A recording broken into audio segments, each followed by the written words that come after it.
Hey, buddy, watch this. Hello, Regis Kilbin is the name, and Hearthstone is the game, and this is a deck spotlight on the Tempo Mage featuring Yogg as designed and brought to popularity by the professional player and popular streamer Hotform. Now, this deck has been getting a lot of love on places like Reddit and various deck gathering sites. Hotform played this all the way to the very top of the Legend ladder. It's a different spin on Tempo Mage in many ways, but very similar to kind of the core Tempo Mage list with a couple important new cards, or not really new cards, but a couple different inclusions that do make the list stand out.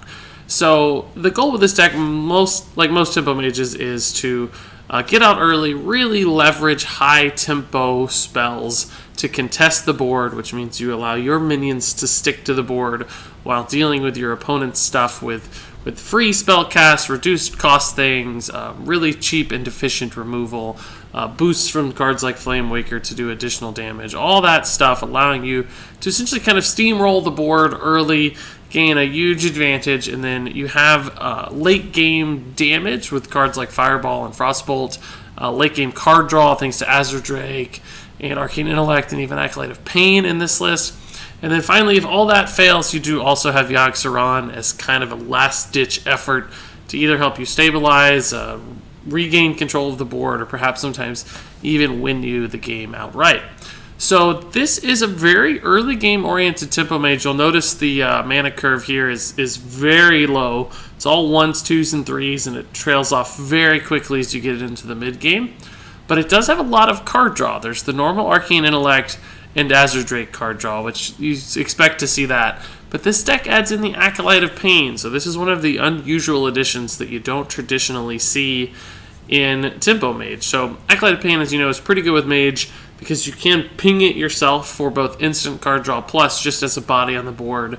Acolyte of Pain generally tends to at least draw you one card and sometimes more just from incidental damage and awkward trades from your opponents. So all that early curve isn't that punished because the deck does have enough card draw to essentially refill your hand. There's also some spell damage with Blood Mage Thalanos and Cult Sorcerer to help you get a little extra punch from all your spells, particularly Arcane Blast and the Arcane Missiles to contest the early board. You also have a couple solid minions with Water Elemental, and you could even put Flame Waker in that category. So those give you a little bit of extra depth towards the mid game.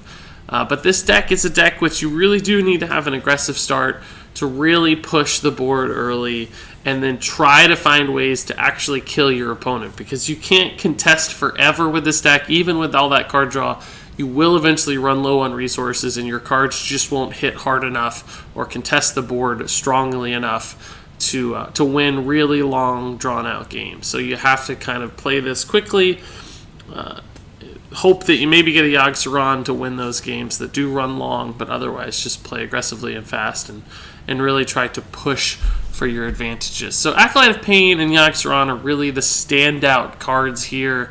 From there, Blood Mage Thalanos is a little unusual sometimes, but the spell damage and the card draw are nice.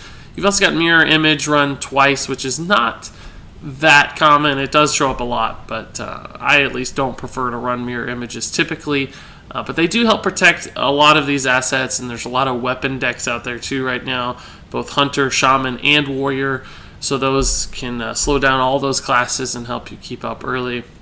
You've got the Forgotten Torches to help essentially card draw and fill your deck with more valuable resources as the game wears on. So pretty interesting list. Obviously a very good list because Hotform has played it to the very, very, very, very top of Hearthstone, so there's no debating that this list is incredibly well designed and has a lot of internal synergies and fits the current meta. So I did want to do a spotlight on this list just because it is so good and so popular right now. I didn't want to feel too left out. So now that you've seen the list and I've talked about how to play it a little bit, why don't we just go ahead and take this list out onto the ranked ladder and let's see it in action. So this list has been pretty popular on the ladder the last few days in particular, because it did show up on Reddit a few days ago and it's really started to seep through to everybody else. With that said, I have also seen some control decks taking to the ladder, probably with a mind to defeat lists kind of like this one, because it doesn't match up that well against control style lists. It's really better against aggro and mid-range type lists. So the list may already be a little aged. Certainly, unless you're playing at the very peak of the ladder, it's still going to be good enough to compete. But against really high-end control style decks, as you rank up farther and farther, you may struggle. We're pretty far behind on ranking up this season, so who knows what we'll see, but it should still be pretty competitive. Here for the mulligan, we're going to look for more early game. We have a lot of 1s and 2s that could be useful, so some minions, some early game cards. We don't need the Flamewaker yet. We don't need 2 Frostbolts yet. That stuff can all come a little later. We still have a pretty slow hand, though, for this deck. I mean, it depends on what we're playing against, what we'll want to see. The Water Elemental is going to be great against Warrior almost regardless on turn 4, just because it's a tough minion to deal with and it locks down weapons. But depending on what kind of Warrior this is, so this actually does look like a Pirate Warrior, so that's probably good for us. We just need to be sure that we don't get raced down a little too much, because our hand is pretty slow. He's thinking about coining out something. He didn't do it, but that implies that he does have another 1-drop in hand. So here I think we have to ping, unfortunately. We could play the Sorcerer's Apprentice, but we don't really benefit from it right now. On 3, we could Sorcerer's Apprentice and Frostbolt, perhaps to kill a minion or lock down a weapon, because he's going to have some 3-drops, or excuse me, 2 drops with 3 health, like the Blood Sail. He may also have like Fairy Dragon or Alexstrasza's Champion. Either way, unless it's a Fairy Dragon, we can really do work. But even if it is a Fairy Dragon, we can play the Apprentice and Frostbolt his face just to deny the weapon.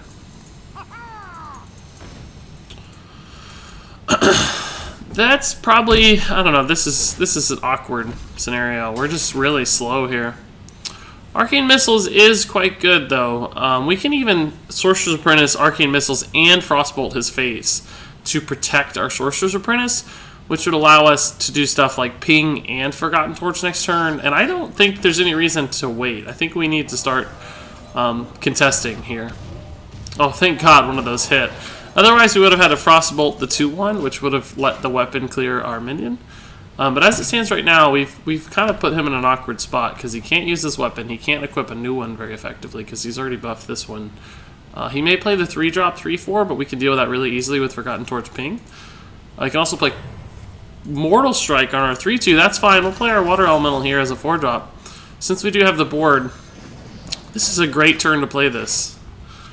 This could lock down his face virtually forever if he doesn't do this correctly. I mean, he could send like Korkron in and trade. He'd be locked out another turn, but it might be worth it just to deal with this. But the good news is these freeze effects really, really contort and mess up his plans, essentially. Oh, so see, this is he's basically trapped now forever, unless he finds a way to deal with this. So we'll just Azure Drake on curve. It's a great minion. It's a card draw. We don't need to do anything else. And he's frozen out now, so we have an insanely good board, and we actually have a surprising amount of damage right now, too. We may be closing this game out pretty quickly, because we're still at 23 health as well, and this is an aggressive Pirate Warrior who wants to race us down. And we actually withstood the early surge thanks to that Arcane Missiles, and he had a bit of an awkward start, so worked out pretty favorably for us. But this deck is designed to do cool stuff quickly. That's what tempo means, right? It's accomplishing a lot in short order, basically. Whoa, he's already busting out the Leroy to trade. I told you this thing's going to cause problems. So that's one of his really big burst finishers already gone. I think we just need to start playing things here. I don't know that we need to play the Acolytes. We have a lot of damage. I think we might just be better off doing something like fireballing his face. Because, for instance, we have 7 plus 4 is 11, 12, 13 damage. We could take him down to 11 this turn. And these minions will still be on the board. But I guess for mana purposes, we'll Forgotten Torch this turn and ping. Just to fit in that ping. Because we'll still have the fireball next turn.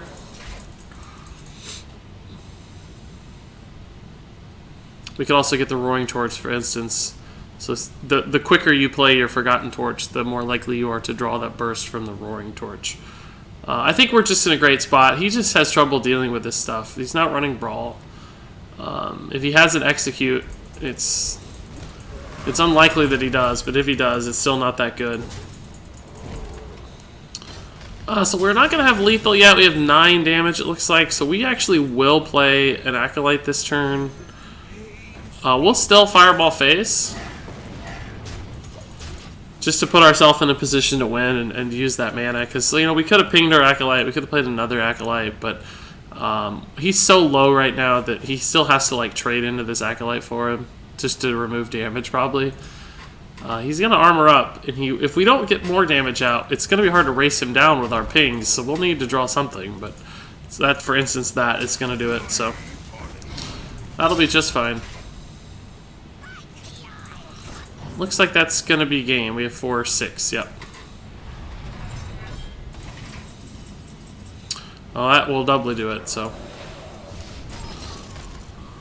So with this kind of deck, like, you can't wait forever to turn the corner, as I like to call it. Turning the corner on face, that is. Like, of course you want to contest the board to establish your own minions, but you do need to start thinking about how am I going to kill them pretty soon. You don't have all day, just because the deck is not late game oriented enough to last forever. So you do constantly need to consider, can I kill him in 1 turn? Can I kill him in 2 turns? Can I kill him in 3 turns even? What draws do I have? How likely am I to kill him? What resources do they have to contest my board or clear my board? A Pirate Warrior doesn't have a lot of stuff to deal with your board, so... Let's see if this is the same guy, because that will definitely affect our mulligan. It's not. Always be sure to check, though, because it is a warrior, so there's a good chance. For the cards here, we're actually going to send all this back except the Mirror Image. If this is a Pirate Warrior, the Mirror Image could really slow him down.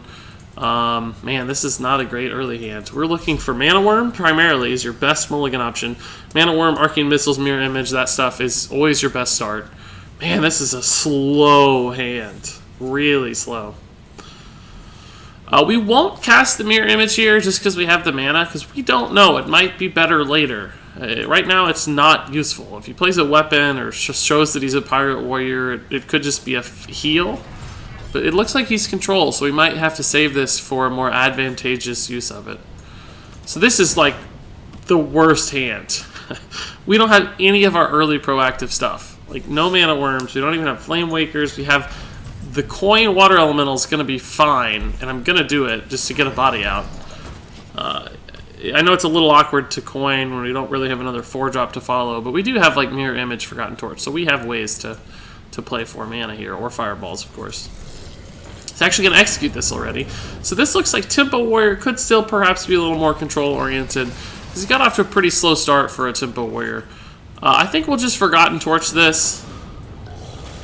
I'm probably going to go ahead and Mirror Image to preemptively protect the Azure Drake next turn from something like an Arcanite Reaper or Fire War Axe Execute or Fire War Axe Whirlwind effect. There's a couple different ways that this can be protected now. We could Fireball that.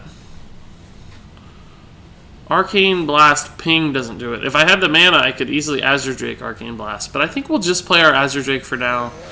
Hope that it lives because of these guys. And maybe get a cool Arcane Blast next turn. It's a shame we didn't have one of the 2-drop spell damage cards, because we probably would have just dealt with that. Alright, so this is definitely a Dragon Warrior. So Fireball Arcane Blast is about as good as a turn as a human can play, especially with the Sorcerer's Apprentice here, because this will be 2 mana, which will leave us with 4 mana. The Fireball will be 3 mana. The Arcane Blast will be 0 mana. So we'll have all the mana necessary to make this play. Now we could play a Mirror Image here, but I don't think we need to. We're still protected from a weapon thanks to this one, and that kind of plays into Brawl a little bit. I don't know that a Dragon Warrior runs Brawl. I'm not familiar enough with the list, and certainly his may not be a traditional list anyway. I don't think they run a lot of Brawls, but I've been wrong before. So yeah, so the weapon still protects these, which is nice. So we can play this one now to shut out the weapon again. But if we do, I don't think we want to commit another minion. So we can Fireball, Mirror Image, Ping, basically. Actually, we could also just Water Elemental. That's so Brawl risky, but I think we'll do it. Like, why not? Maybe we just Mana Worm. It's kind of a middle ground. Save the Water Elemental, because the weapons are going to get denied by the mirror image anyway, so there's really no incentive to...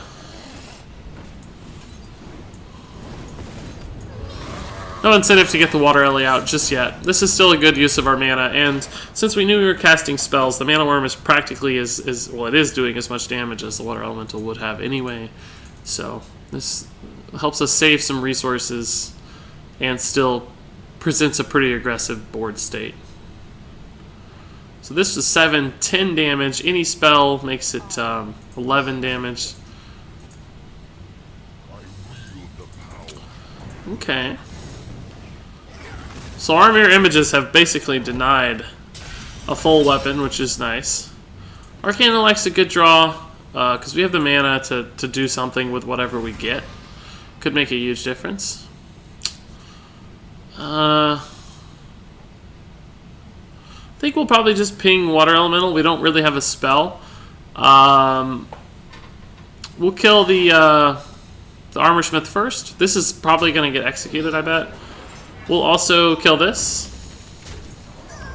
And play this. This could also get Blackwing Corrupted again, because it's at 3. But there was no reason to send it into the minion and trade the other way. This just gives us the best minion.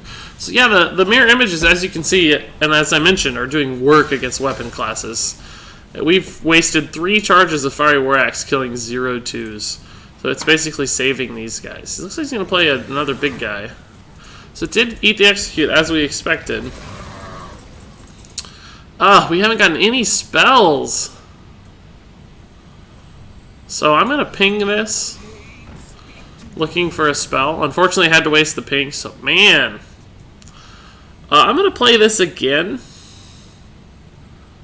Gonna go face here. There's no real incentive to trade. He's obviously going to trade that direction, but locking out his weapon means that my Acolytes survive a turn. It's really unfortunate that we haven't gotten any spells here. We really needed a spell that turn. Ugh. A lot of big guys. So we can do this trade now. We can, we finally got a spell, which is nice. We can buff it to 5 damage. So we can play boom, boom, boom, and kill this. This will probably still stick around. Let's draw a card first. Second Frostbolt. That's pretty good. I'm gonna sneeze. Oh goodness, excuse me. So we can play this for free. We can basically unload our hand right now. This will be 2, 4, 6, 7, 8, 10 mana, and we can contest most of his board here. Our Acolyte of Pain will probably die to the weapon, which is sad. Actually, I guess, I don't know, I think we're not going to kill these. I think we're just going to Frostbolt them each. And we'll kill one of them, I suppose, but... we're not going to kill this one yet. We're actually going to ping our Acolyte just to ensure that we get some extra card draw here. And we're going to kill it this way instead. I was going to ping it and just send our Acolyte to face, but this guarantees us 2 cards, and I mean, his weapon's still going to have a good target, but at least he takes some damage, and we guarantee an extra card this way. And we got 2 card draw cards out of our hand as well, which is nice. Especially the Azure Drake, which is active card draw. Ooh, I'm glad I didn't leave anything alive. Battle Rage would have been way more punishing. But that spell damage was so powerful right there. Intriguing. He killed the spell damage one instead of the spell reduction one. That's probably right, but man, I've got some card draw now. This is fantastic. So I'll Azure Drake, and I think we'll go ahead and just go nuts. We've got a lot of damage. So he has a heck of a board to deal with. Even a brawl at this point's leading us towards a path to victory, I think. Card draw was so important there, because as you noted, we were out of cards and stuff was just... If we'd gotten like a couple Arcane Blasts or something, we would have been dead in the water. But thankfully we drew a decent minion and some card draw as well. Cost-reduced card draw as well is handy. Yeah, so that doesn't... I mean, that's good, but he's still taking 4 damage to the face. And he's using his resources so inefficiently. So yeah, we just had lethal there. He was trying to get out of it, but looked like it was just going to line up in our favor. Alright, so 2 warriors beaten. One very aggressive, one more of a mid-range dragon warrior. But in both instances, felt like we controlled the games pretty well. That second game could have gotten a little out of hand, but we drew pretty favorably. Although we drew pretty poorly to start, too. If we'd just drawn better to begin with, I think we'd have been alright. But we did get some of the higher value 4 mana plus cards, which can help against mid-range decks, definitely. Like the fireballs were on time. Great spell damage. Frostbolts there at the end too really helped. So this is a Warlock, very likely going to be Zoo. So the Arcane Blast, Arcane Missiles is great. We'll send back the Fireball. We're looking for some more early stuff. Sorcerer's Apprentice is fine. We can make some pretty high tempo plays here. We can play Sorcerer's Apprentice to cast 2 free spells, essentially. So we could kill the Flame Imp. We could kill the Possessed Villager with both of these, for instance, while developing our own minion. Frostbolt's good too. We'll just hold, obviously, because next turn we can go crazy on whatever he does. He has the coin, so he very well could flame a Possessed Villager. It's a very likely turn. Voidwalker instead. That's a little harder to deal with. We could still kill it, but I just don't know if it's worth it. I kind of just want to ping. Frostbolt's sort of reasonable, but it just kills a 1-attack thing, so it doesn't really feel that good.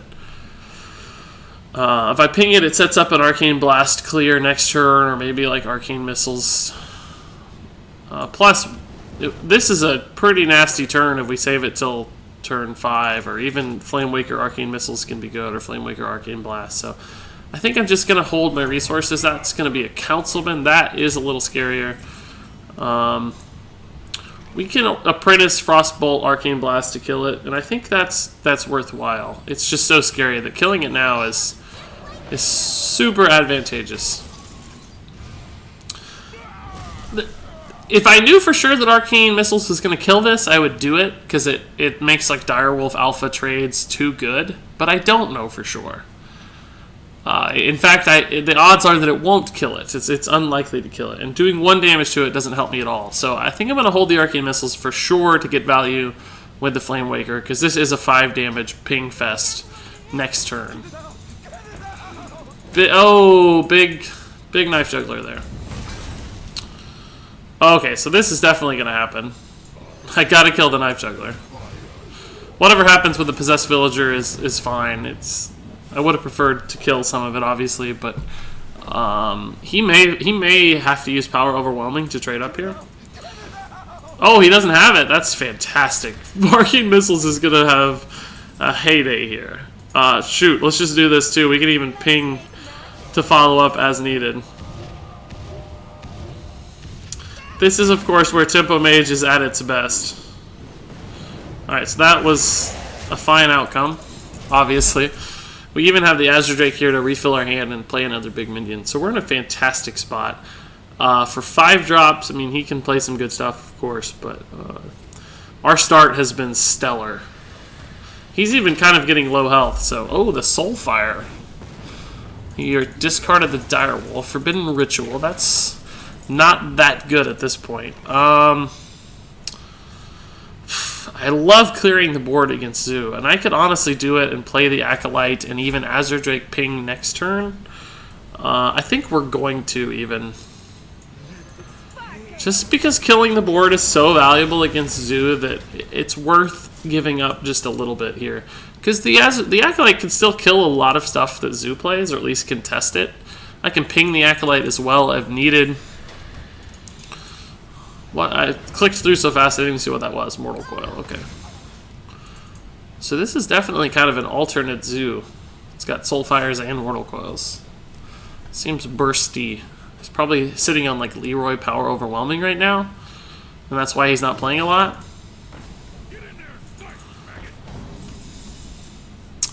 Yogg Saron is actually not helpful. We'll draw here first.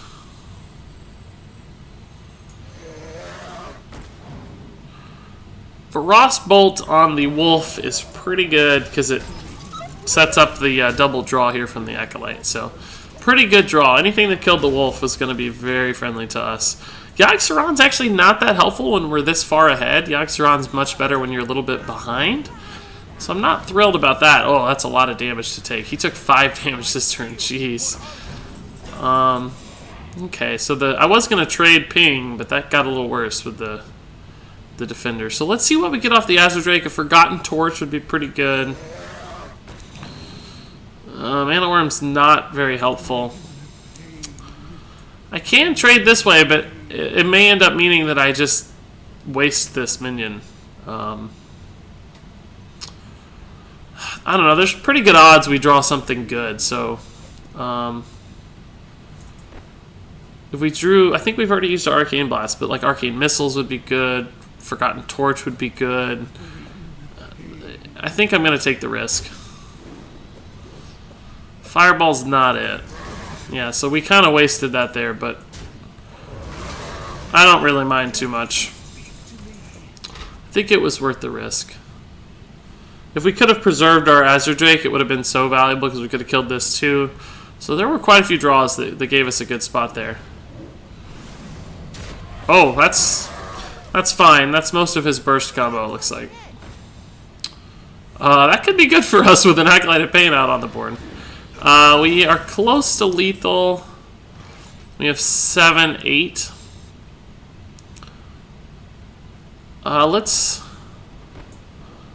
Let's go ahead and do this. And then we'll ping this off to kill it, probably. Forgotten Torch actually just gives us lethal, right? We have 7, 9, yep.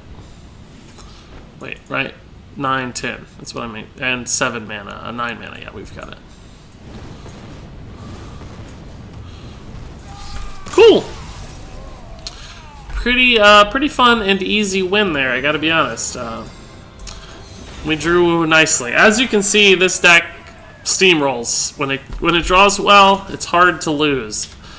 As long as you don't play stupidly and understand your resources, not worrying about that Voidwalker there at the very beginning was a big play, honestly, in the scheme of things. It's not just about blowing your whole load at once every turn. It's about sometimes saving your resources and maximizing your tempo advantages.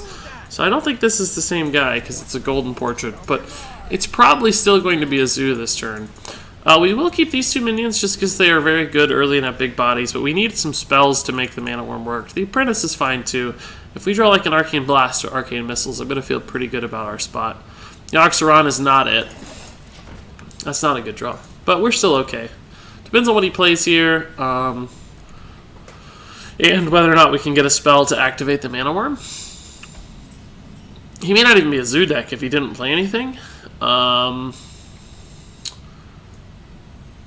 think we're going to play this one first because we may need this cost reduction to play something like a Fireball, or, who knows, right? He may coin a Councilman and we want to Fireball it.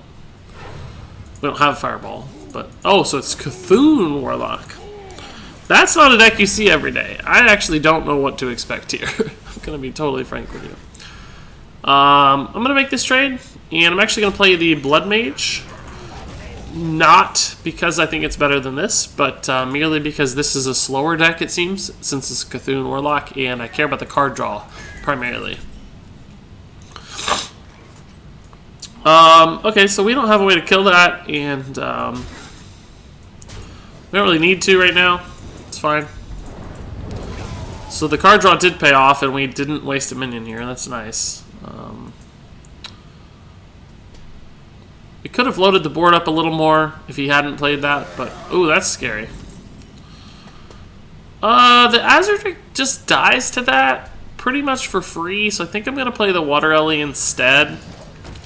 It's a little more favorable trading, and we can always play this later. This game, it's going to be tough, honestly. I think it's going to be a very challenging game to win. Particularly when we don't have any reactive spells right now. Arcane Missiles kind of helps, but it makes this Cthulhu really scary. Let's go ahead and see what we get off the Azure Drake. And we'll decide what to do from there.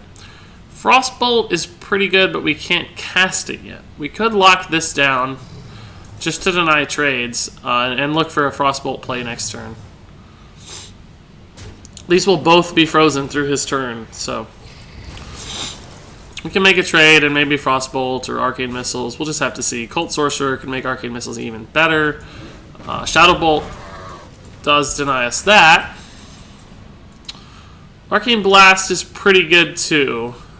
We can just clear his board here.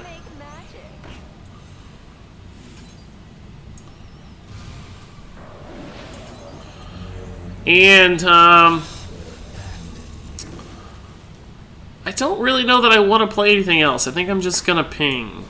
I'm scared to load up the board. He's got stuff like Hellfire probably, Twisting Nether even, not yet, but soon. So I think we win this game with burst damage from hand, not from minions on the board. So being a little more careful with our resources is probably the better route in my opinion. That's unlikely to kill that. Frostbolt would be a good draw here. Forgotten Torch is also a reasonable enough draw.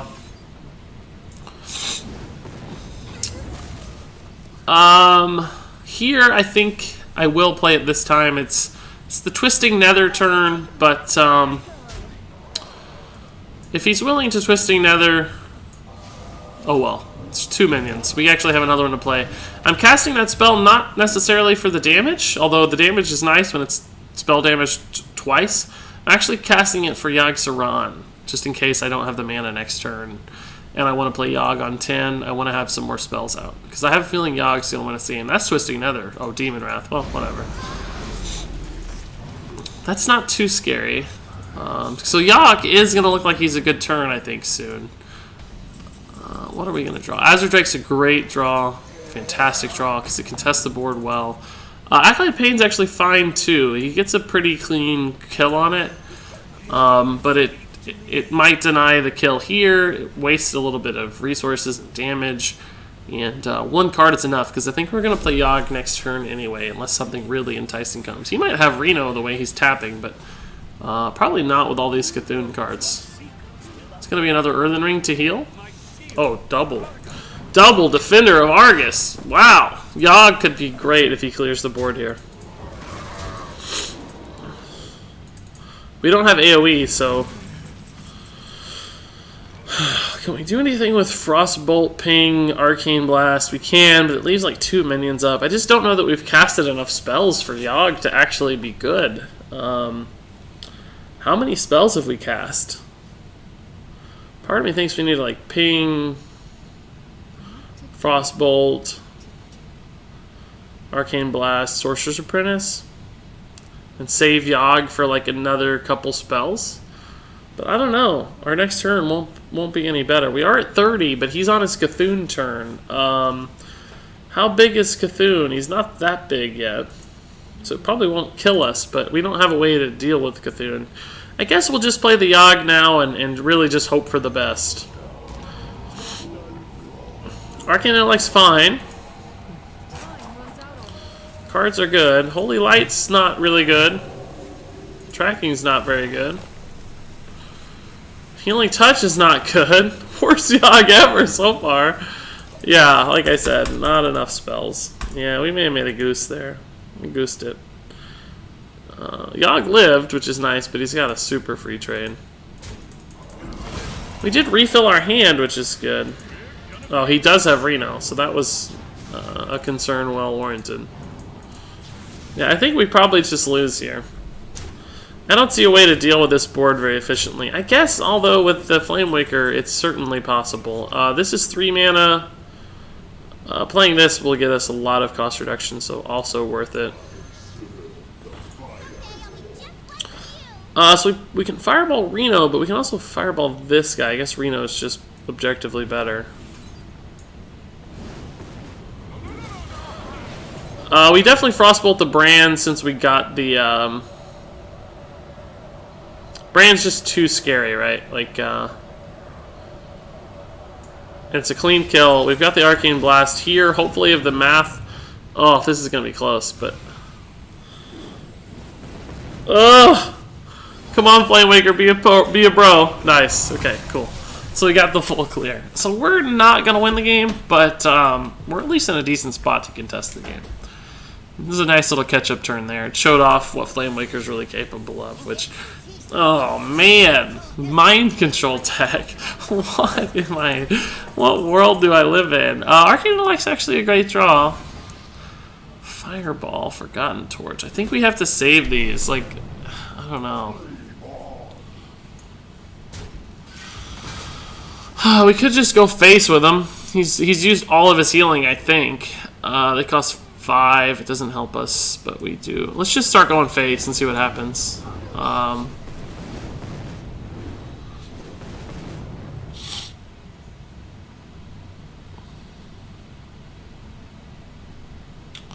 So he'll be able to steal something for sure if I don't make this trade. I probably should have done it before this went off because I wasted 1 damage here. But now that I think about it, he can trade this way and send in his Sylvanas to the Flamewaker or the Apprentice and steal whichever one he wants. If I do it this way, he'll be able to clear but not steal. So, well, he may not even be able to clear, honestly. He may have to get through this with the Sylvanas. Oh, we definitely don't have the damage now. There's no way we can get through that. We don't have Flame Strike or anything to get through that, so... I mean, Roaring Torch is a start, I guess. Our only option, right, is to just go crazy on the face. We can't even... We just... maybe should have killed it so he can't steal anything, but... Oh, he could have stole this anyway. Just would have been a 3-1. Now he's going to be able to steal a 3-6. I don't know, he's used Reno. We could top deck, like... I don't know, maybe an art... Oh, never mind. I think the game is over. I don't think we can do this. He's going to kill us before we kill him. Even, like, Fireball doesn't do it. And I don't even think we have Fireballs left, so... Arcane Intellect into double Fireball, it's not possible. Roaring Torch Fireball, maybe, but that's probably not even in the deck. Let's just see what we get in good faith effort. This probably keeps us alive. Probably not even, actually. He's got 9, 13. This would technically keep us alive, but we're not going to win the game, so I'm not going to make him go through an extra turn. We'll just let him finish it off here. I don't like to concede, but we drew through our almost entire deck. That's pretty crazy. Just a super control-oriented deck with a lot of heals. As we mentioned at the beginning, this is not the matchup that we're favored in, so... Oh, we did draw our entire deck. Cool. I love the fatigue kill. That was slick. That was actually pretty slick, Palamon. Nicely done. Okay, so I'm glad that we actually saw a loss for this deck against the kind of deck that it struggles against, which is a lot of heals, a lot of control-style stuff. So, regardless of that loss... can clearly see how strong this deck is. We went 3-1 super quickly. Really powerful deck. Fun to play. If you need to play Mage at all, if you've got these cards, it's not even an expensive deck. There's 1 legendary, or I guess 2 with Blood Mage, but Blood Mage you could probably swap out pretty reasonably without really hurting the deck. So not super expensive if you've got the dust and if you've got a will to play Mage and you're excited about Mage. This is probably the best list out there right now for Mage. So give the Tempo Mage with Yogg Saron by Hotform a try. Thank Hotform for creating this deck. I certainly love Hotform. He's one of my favorite players to watch. I'm always rooting for Hotform. So go check out his stream and thank him for this cool deck. And I thank you for watching. And until next time, game on.